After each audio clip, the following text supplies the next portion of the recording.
Hello, today I'm going to show you an awesome unboxing video by me for you. Today let me introduce you the JDiag OBD car engine code diagnostic tool with battery test on top.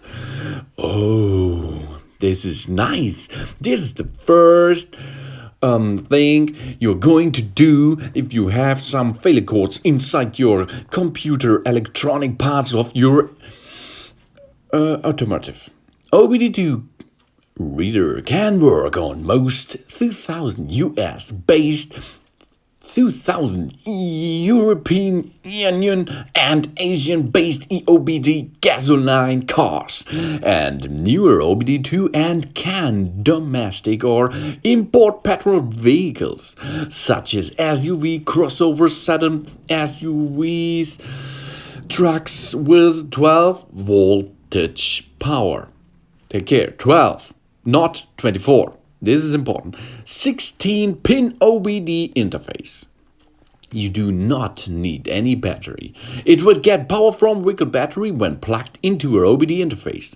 The device menu and user manual will give a guide to you.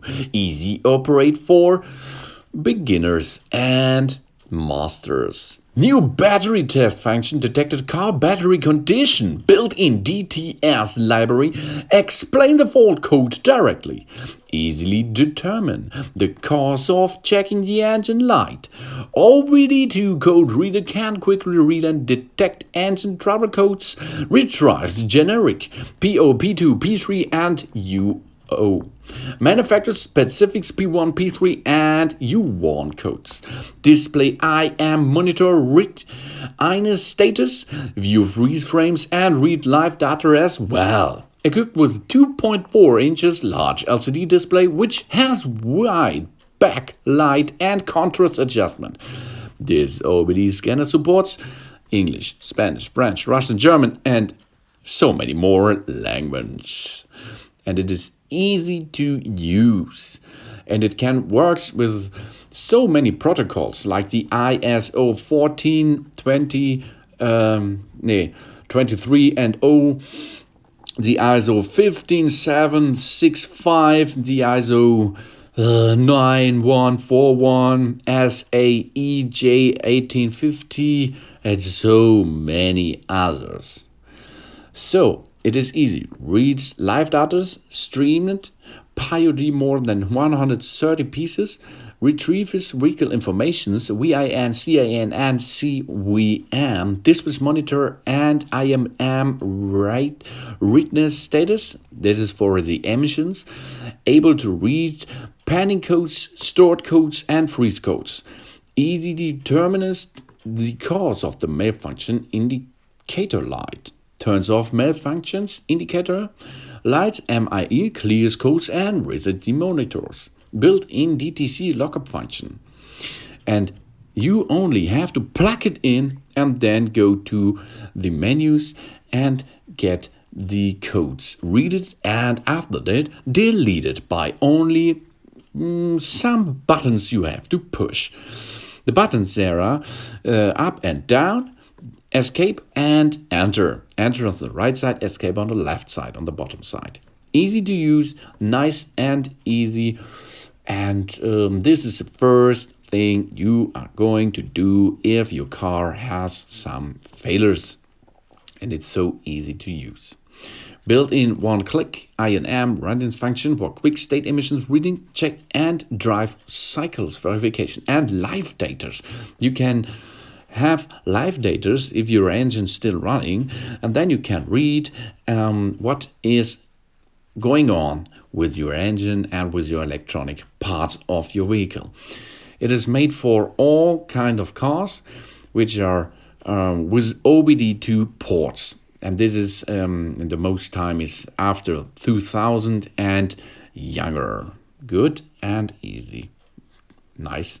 And it is cheap, really cheap. It is a cheap product, and this does not will give you some failure information, but the failure information you will get are the right information, and you can delete them. And after this, you're ready to go back.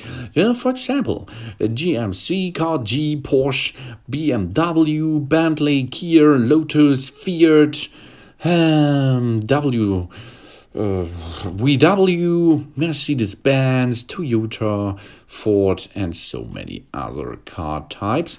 And I tested it on Audi, and it is easy to use and nice, and it is small. That means you can wear it in your pocket and then use it if you are going to need it.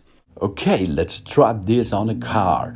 For example, it's an Audi A1, but this you can handle on other and different cars as well. First step is to locate your OBD2 port. The port you can reach or find in these areas over there or here in the middle place, or you can have a look over there. In some cars you find the OBD2 port over there in this compartment. Then there is another thing here, driver's seat.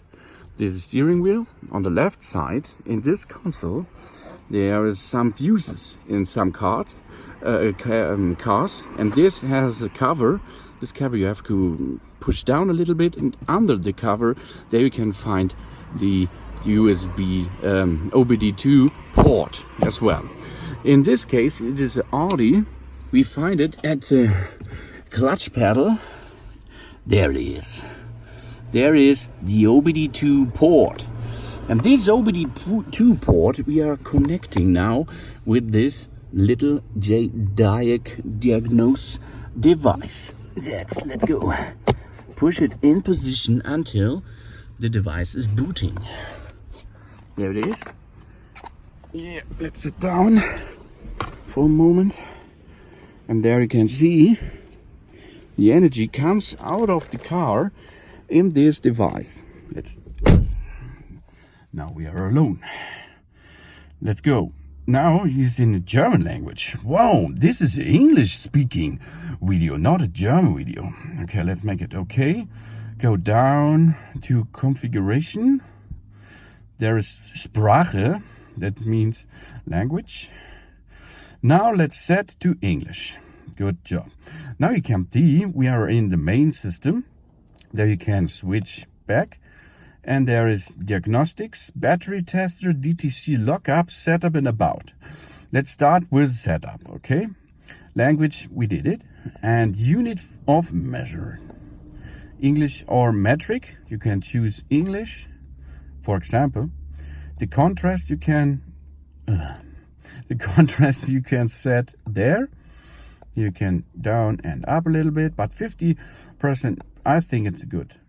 Measurements. Tool self test is available there. Display test. Let's tap the display. That's nice. Okay, it's good. Keyboard test. Let's go to keyboard. This is the escape key, back key, up, down, and OK. Double OK to return. Oh, that was too much.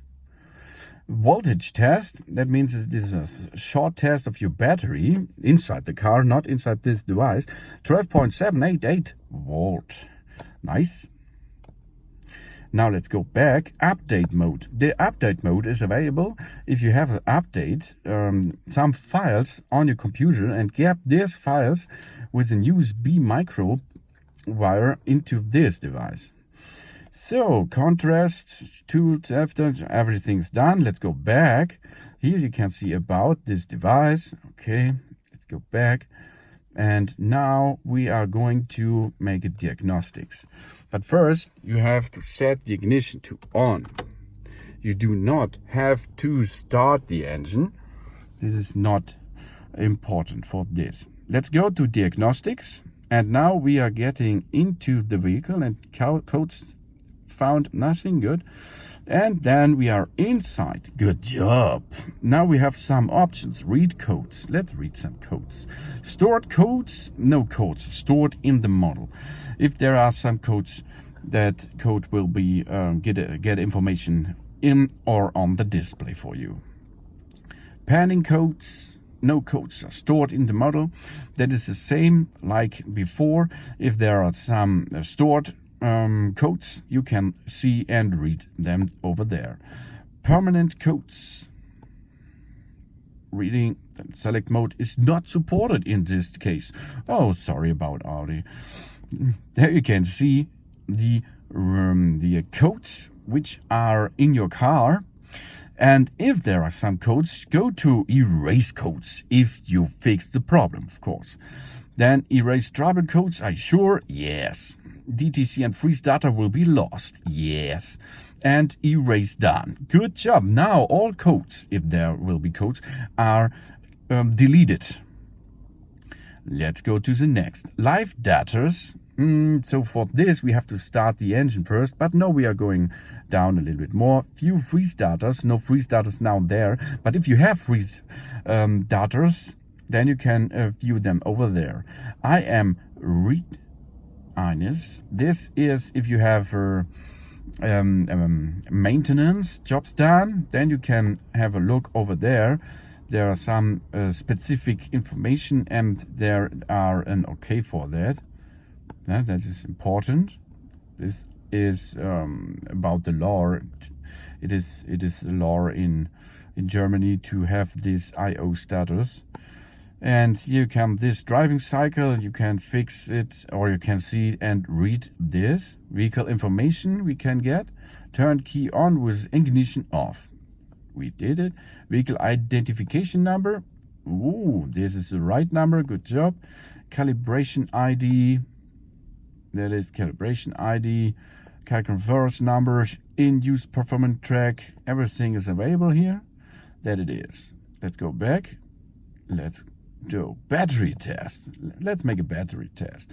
The battery life is good. Voltage is now 12.1245 volt. Test results for reference only. Okay. But this is a nice and easy function to get information about your battery. DTC lockup. There you can see some information about the vehicles. This is a database. And let's go to, for example, Audi. There you can have information about some troubleshooting codes. Let's go to some codes. Here you can see the code P13FO is cylinder 2 ignition, circuit short, circuit to ground. That means there is some additional information about the failure you have read it before. There is a database inside this machine for different brands and vehicles. So let's go down. How we can go back? Go back, please. How we can leave this area? One moment, to the right side. With the back side, you can go back. That means, okay. So if you would like to go back to the main menu, you only have to go escape until you're back in the main menu. So setup, we did it, and we did about. Now let's have a diagnostic. So, but not now. We have first to get the machine on. So now we are back in the main menu. Now let's start the engine. Go to neutral. So engine is running now, as you can see. And now let's have a live diagnostic. Diagnostic, go into this vehicle. No codes, oh that is good. I'll go down to live datas. Reading. That means we're going to get some information about the battery voltage. Here you can see 14.4, and you can see the ECT, the load percent. I go up a little bit, you can see, and this measuring is the same. Good. Here's 145 Fahrenheit. Here you can see the air. I'm getting a little bit power. Then so many informations, how fast you are, how many rounds per minute now. 956. Yeah, that's right. And now I'm going a little bit up. You can see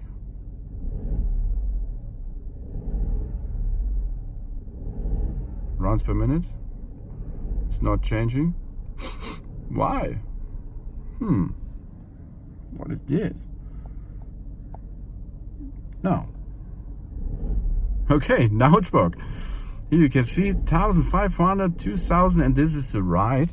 Now it's working down. Okay, now it's good. You can see the live data, and this is a nice step to get information about your failure, your troubleshooting as well. So these are all information about this little device. It is nice to use. Go to main menu back and then switch off the ignition, and you have to unlock this device again.